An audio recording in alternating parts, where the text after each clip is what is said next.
Muy pero muy buenos días, mis queridos hermanos. Soy su hermano en Cristo, José Moreno del Ministerio Conéctate a Jesús. Y aquí estamos con la mano de Dios al timón, historia denominacional diseñada para nuevos creyentes. Mis hermanos, hoy día vamos a ver un recorrido de todo lo que hemos visto. Pero antes vamos a orar. Nuestro Dios que estás en el cielo, gracias le damos, Señor, por permitirnos llegar al plato fuerte de la mañana. La mano de Dios al timón. Oramos pidiendo su dirección en el nombre de Jesús. Amén. Y la tierra ayudó a la mujer. Primer capítulo. Nuestra lectura bíblica se encuentra en Apocalipsis 12:16. Pero la tierra ayudó a la mujer, pues la mujer abrió su boca y tragó el río que el dragón había echado de su boca. Sucedió el 14 de febrero de 1556. La catedral de Oxford en Inglaterra bullía de sacerdotes y prelados. Entre ellos se destacaba la serena figura de Thomas Cranmer, respetado arzobispo de Canterbury, primado de Inglaterra, pronto a ser degradado de su elevada investidura eclesiástica. ¿Qué es un primado? Según el diccionario de la Real Academia de la Lengua Española, es primero o más preeminente de todos los arzobispos y obispos de un reino o región, ya ejerza sobre ellos algún derecho de jurisdicción o potestad, ya solo goce de ciertas prerrogativas honoríficas. Una nerviosa expectativa dominaba a los religiosos reunidos en aquel histórico encuentro. La insólita ceremonia se inició cuando los representantes papales vistieron al arzobispo Cranmer con una réplica barata de los hábitos episcopales, con sus coloridos ornamentos y dignidades eclesiásticas. El ritual fue solemne e impresionante.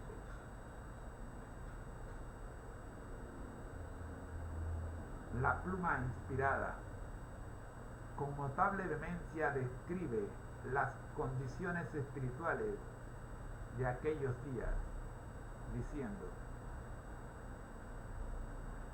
prevalecía el fraude, la avaricia, la lascivia. No había crimen que no se cometiera para obtener riquezas o escalar posiciones. Los palacios de los papas y los prelados eran escenarios del libertinaje más degradante. Algunos de los pontífices reinantes cometieron crímenes tan repugnantes que los gobernantes seculares trataron de deponer a esos dignatarios de la Iglesia como monstruos demasiado viles para ser tolerados sobre el trono. Por siglos no progresaron la ciencia, las artes ni la civilización. Una parálisis moral se apoderó de la cristiandad. Historia de la Redención, página 351. Mis queridos hermanos, el relato de este primer capítulo, que comenzamos a estudiar la tercera semana de este año, nos sigue diciendo: sobre la iglesia apóstata flameaba el negro estandarte de Satanás. Grupos minoritarios protestaban en vano contra los desvíos de la iglesia, reclamando reformas vigorosas tendientes a la restauración de la fe que ha sido una vez dada a los santos. Empero sus voces eran siempre reducidas al silencio por la mayoría inconversa, apoyada en la aplastante fuerza de los números. Uniéndose al Estado en un matrimonio adulterino, Roma pasó a emplear el brazo secular en el manejo de las armas temporales, con el objeto de silenciar a los fieles portaestandartes del Evangelio apostólico. Entonces se desencadenó una persecución brutal, obstinada y sin cuartel contra los fieles disconformes con las aberraciones paganas introducidas en el seno del cristianismo. Este despotismo religioso se inspiró en el pensamiento de un señor conocido como bajo el nombre de Tomás Aquino, quien nace en el año 1225 y pasa al descanso en el año 1274. Teólogo medieval, también conocido como el doctor angélico, quien con argumentos discutibles había defendido la pena de muerte para los así llamados herejes, los corruptores de la fe cristiana, según la opinión de Tomás Aquino. Otro nombre importante que surge en esta época es Inocencio III, quien nace en el año 1198 y muere en el año 1216. Aun cuando Inocencio III es primero que Tomás Aquino, podemos ver que el pontificado de Inocencio III se destacó por la vileza del carácter. Instituyó este señor Inocencio III, desde las entrañas de su absolutismo, el execrable tribunal de la Santa Inquisición, y proclamó la sangrienta extirpación de las minorías disidentes insatisfechas con los desvíos y las corrupciones de la Iglesia. Es del cerebro de este señor Inocencio III que es contaminado Tomás de Aquino para dirigir la época más oscura de la historia del cristianismo. Al percibir las intenciones sanguinarias de Roma, millares buscaron refugio en los valles, en las cavernas de las montañas, en los lugares desiertos y solitarios. Cumplíase así el vaticinio inspirado: la mujer, o sea la Iglesia, huyó al desierto, donde tiene lugar preparado por Dios, para que allí la sustente por 1260 días. Traduciendo la determinación de aquellos fieles exiliados, la pluma inspirada Elena G. de White escribe en El conflicto de los siglos, la página 69, lo siguiente: determinaron mantenerse leales a Dios y conservar la pureza y sencillez de su fe. Se efectuó una separación. Los que permanecieron firmes en la antigua fe se retiraron. Algunos abandonaron sus tierras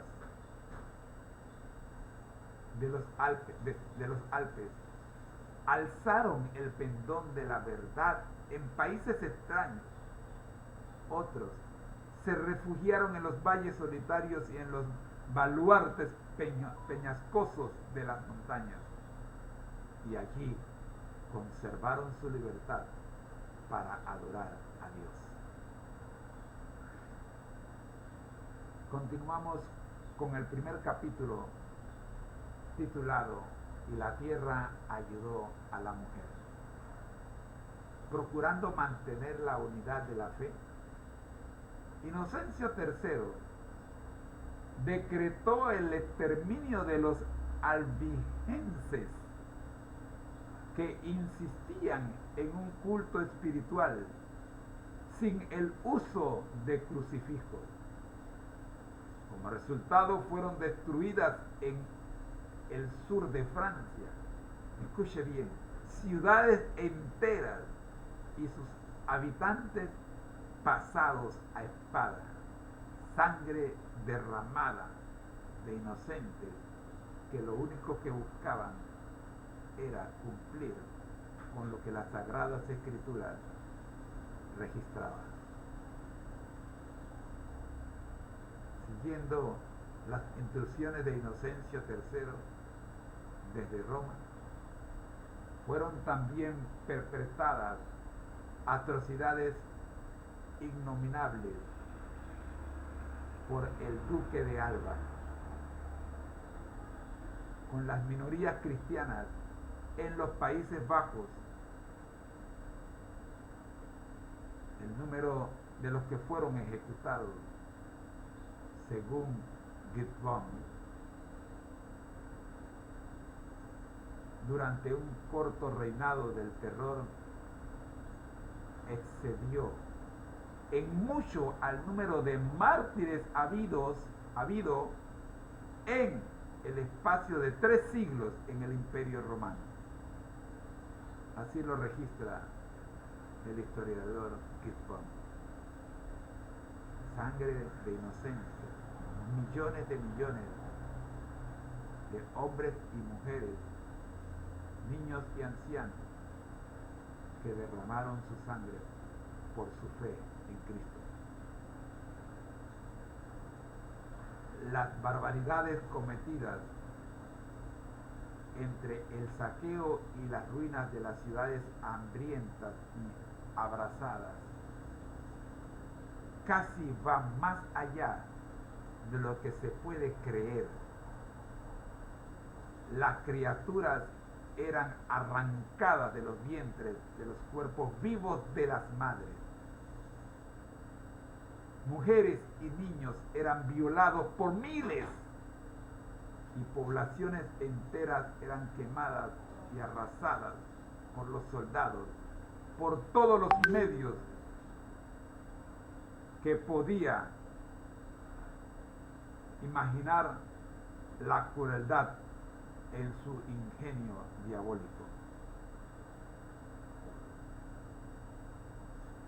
En los anales de la crueldad humana ocupa un lugar destacado la despiadada tempestad de sangre que se abatió sobre Francia en la noche del 24 de agosto de 1572. La trágica noche de San Bartolomé.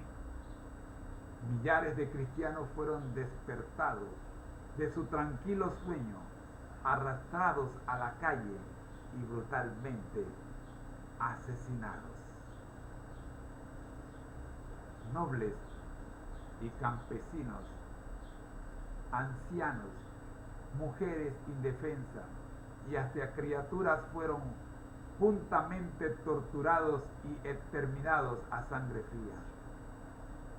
Las víctimas han sido variablemente calculadas entre 10.000 y 100.000. El violento ataque, consumado con inconcebible furia, suscitó una onda de horror, espanto e indignación. La jerarquía religiosa, sin embargo, celebró el salvaje genocidio con aclamaciones festivas.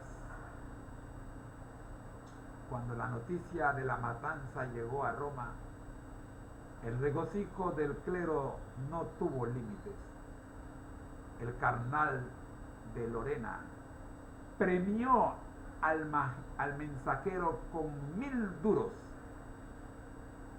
El cañón de San Angelo tronó en alegres salvas. Se oyeron las campanas de todas las torres. Innumerables fogatas convirtieron la noche en día.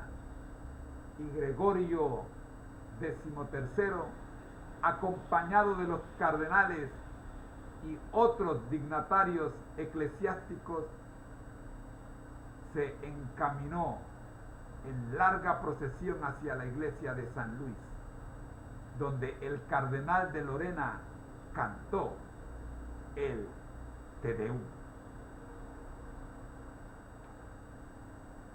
En efecto, Roma se mostraba embriagada de la sangre de los santos y de la sangre de los mártires de Jesús.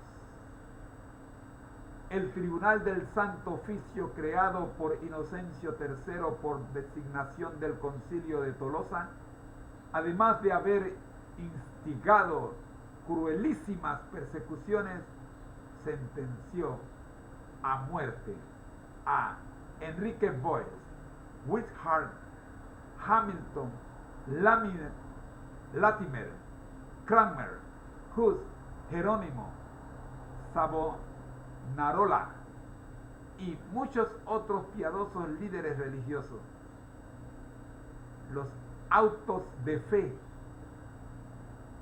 ahogaron en un océano de sangre todos los intentos de preservar la pureza y sencillez de la fe que caracterizaron a la iglesia cristiana primitiva.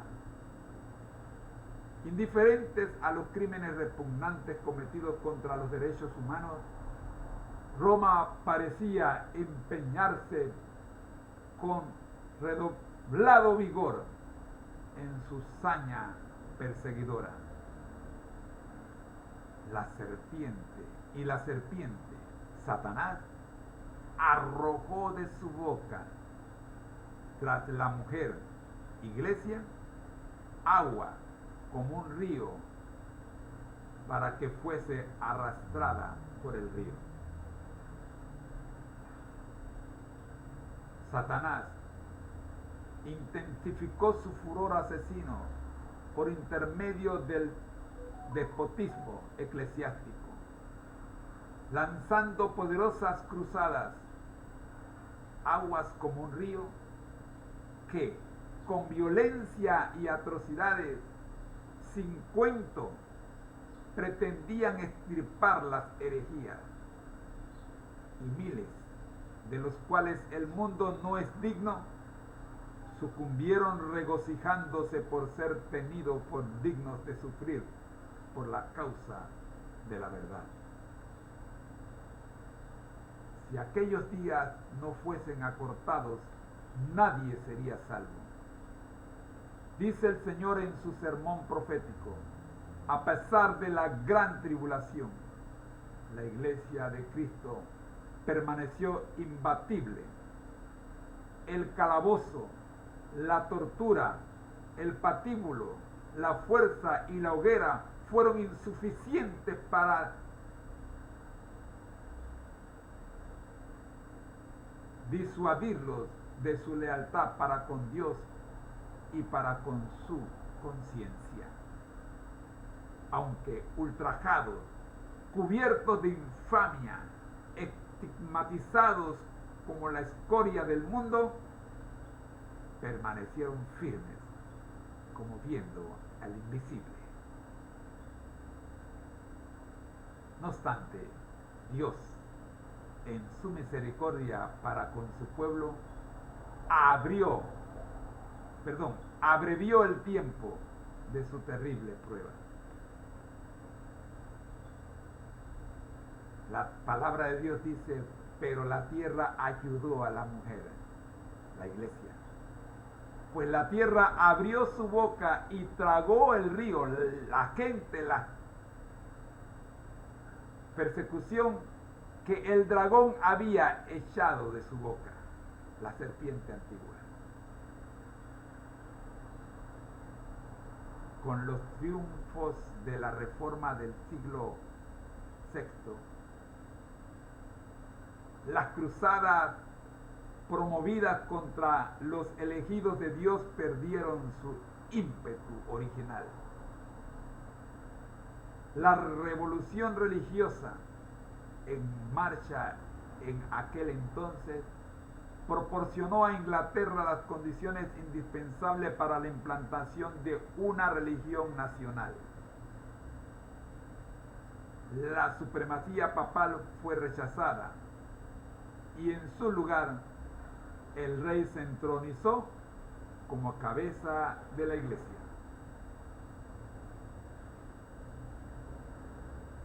Sin embargo, muchas costumbres y ceremonias de origen romano permanecieron incorporadas en su culto. Gradualmente, el derecho de cada ciudadano a adorar a Dios según los dictámenes de su propia conciencia pasó a ser ignorado. El monarca llegó a exigir que todos los ciudadanos aceptasen los dogmas y la liturgia formulados por la iglesia oficial. Se le prohibió al pueblo, so pena de fuertes multas, prisión y destierro, que asistiera a cualquier reunión religiosa que no fueran las sancionadas por la iglesia. Los que no pudieron dejar de reunirse para adorar a Dios, tuvieron que hacerlo en callejones oscuros, en sombrías buhardillas y en estaciones propicias en los bosques a medianoche. Hasta aquí el repaso de lo visto en el primer mes de este seminario Historia Denominacional. A continuación, veamos qué ocurre durante el reinado de Jacobo.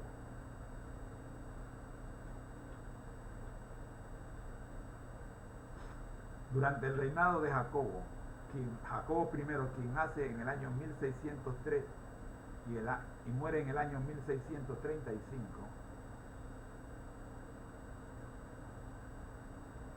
apenas 32 años vivió. Muchos líderes religiosos disidentes fueron perseguidos, lanzados en sombrías mazmorras y finalmente ejecutados.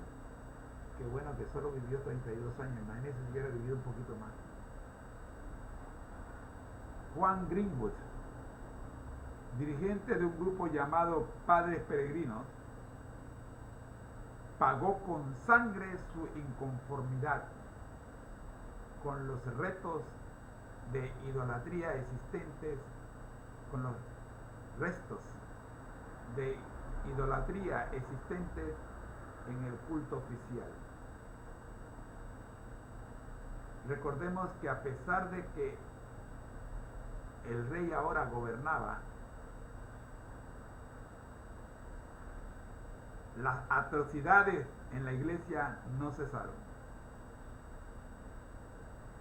Sus seguidores decidieron entonces que Inglaterra había dejado de ser lugar habitable.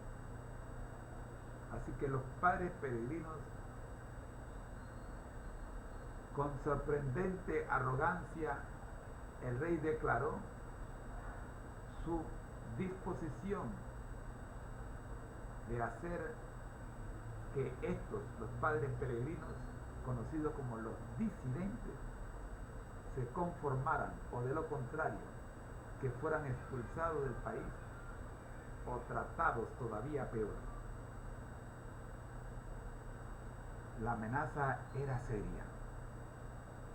Urgía tomar medidas de resguardo. Vislumbrando días sombríos, los padres peregrinos decidieron con su pastor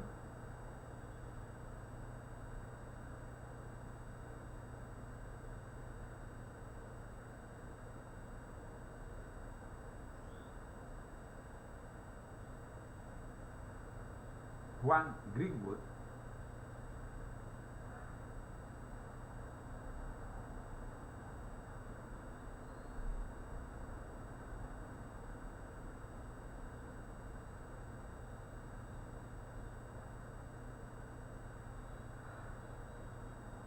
Juan Robinson cruzar el Canal de la Mancha y establecerse en las tierras libres de Holanda, territorio conquistado por la Reforma.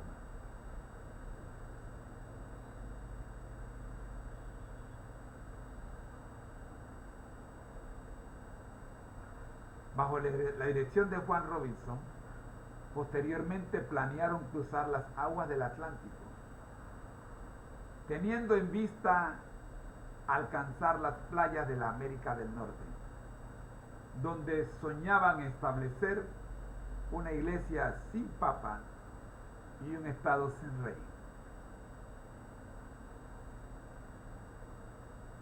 Simultáneamente con los movimientos de la Reforma en Europa, los navegantes ibéricos, recorriendo mares nunca antes navegados, descubrieron el Nuevo Mundo. Dios, en sus insondables designios, estaba preparando otro lugar de refugio para la mujer, su iglesia, entonces afligida por la espada inclemente al servicio del autoritarismo.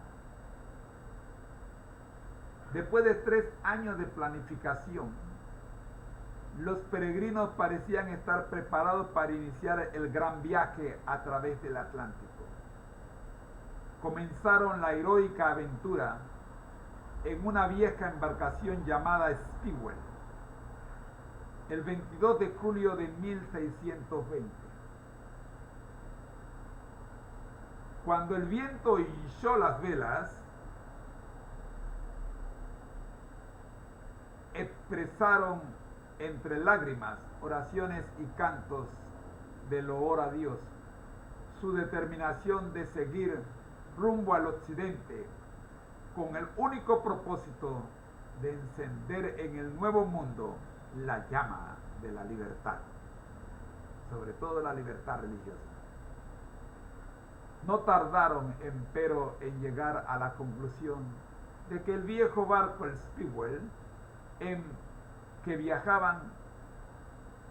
habían iniciado el viaje, no ofrecía seguridad suficiente para la gran travesía marítima. Decidieron, por tanto, en Plymouth, Inglaterra, tomar otro barco, el Mayflower.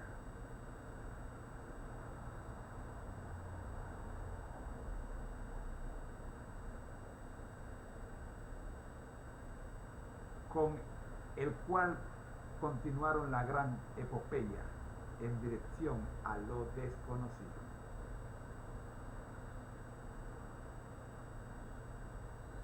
Eran en total 102 los pasajeros que iniciaron el 6 de septiembre de 1620 la segunda etapa del extenso itinerario. 2 pasajeros adicionales fueron añadidos posteriormente al grupo. Se trata de 2 bebés que nacieron durante el viaje. Después de una tormentosa aventura que duró 67 días, el Mayflower ancló junto al litoral del nuevo continente en un día invernal de noviembre. Antes de desembarcar con sus Biblias, ignarios, ropas y los pocos objetos de uso personal, firmaron un documento histórico, el Pacto de Mayflower, reconocido posteriormente como auténtica Carta Magna de la Libertad, una extraordinaria declaración de principios que preparó el camino para la implantación de los ideales democráticos, basados en la separación del Estado y la Iglesia. El desembarco ocurrió en el inicio de un riguroso invierno, con sus inclementes tempestades de nieve. El largo periodo vivido a bordo de una pequeña embarcación los dejó durante la estación invernal físicamente debilitados y susceptibles a la neumonía, tan común en aquellos días. Como resultado de los 104 peregrinos, 54, más de la mitad, murieron durante el primer año. Las mujeres fueron las que más sufrieron. Solamente 5 de entre las 18 esposas lograron sobrevivir. Hubo momentos en que apenas 7 colonos mostraron estar físicamente en condiciones de cuidar de los demás enfermos. Con el advenimiento de la primavera, las perspectivas se tornaron más brillantes. Pudieron entonces dedicarse a la caza, la pesca y la recolección de frutas silvestres. La plantación de maíz produjo buenos resultados. La construcción de casas fue acelerada y las relaciones con los indios, que al principio se caracterizaron por la hostilidad, se tornaron cordiales y pacíficas. Hasta aquí, mis queridos hermanos, el estudio del día de hoy de esta lección en nuestro segmento de todos los miércoles, Historia Denominacional, con nuestro libro texto, La mano de Dios al timón, y en esto creemos. Estamos en el capítulo 1. La tierra ayudó a la mujer. La próxima clase, que será el próximo miércoles, veremos Guillermo Bradford describiendo las impresiones vividas durante aquella transición de estaciones. Se expresó así. Lo veremos el próximo miércoles, cuando dijo: pasado el invierno, todas las cosas se nos presentaban con el aspecto de haber sido azotadas por las tormentas. El país entero, lleno de bosques y matorrales, ofrecía un panorama salvaje. Si mirábamos hacia atrás, estaba el rugiente océano que habíamos atravesado y que ahora significaba una barrera y un abismo que nos separaba del mundo civilizado. ¿Qué podría ahora sostenernos sino el Espíritu de Dios y su gracia? Este será nuestro estudio para el próximo miércoles. Mis queridos hermanos, hay mucho que estudiar a lo largo de este primer capítulo. Una invitación especial para que te suscribas a nuestro canal si así es tu deseo. Seminario Tisu en YouTube y Conéctate a Jesús, nuestro canal hermano. Te invito para que te quedes con nosotros dentro de algunos minutos, que estaremos teniendo la escuela sabática regular. Mientras tanto, te recuerdo que al que el Señor llama, capacita, al que envía, acompaña, siempre gozosos, conectados a Jesús a través de la Biblia. ¿Verdad que sí? Todos juntos, rumbo al cielo. Historia Denominacional, un segmento preparado y presentado por el Ministerio Conéctate a Jesús, con el único propósito de que tengamos firmeza en la forma en que el Señor nos conduce hoy, recordando la forma en que nos condujo en tiempos pasados, ya que la pluma inspirada de Elena G. de White nos recuerda: no tenemos nada que temer del futuro, a menos que olvidemos la manera en que el Señor nos ha conducido y lo que nos ha enseñado en nuestra historia pasada. Oremos. Nuestro Dios que estás en el cielo, gracias Señor. Gracias le damos por habernos permitido estudiar nuestra historia. Oramos, buen Dios, para que cada nuevo creyente tenga, oh Señor, como objetivo conocer la historia de la iglesia a la que pertenece. Y de esa manera, oh Señor, pueda darle el valor al sacrificio que cada uno de los pioneros realizó, con el único propósito de prepararnos como iglesia para aquel día en el que hemos de morar contigo por la eternidad. Oramos en el nombre del Padre, del Hijo y del Espíritu Santo. Amén.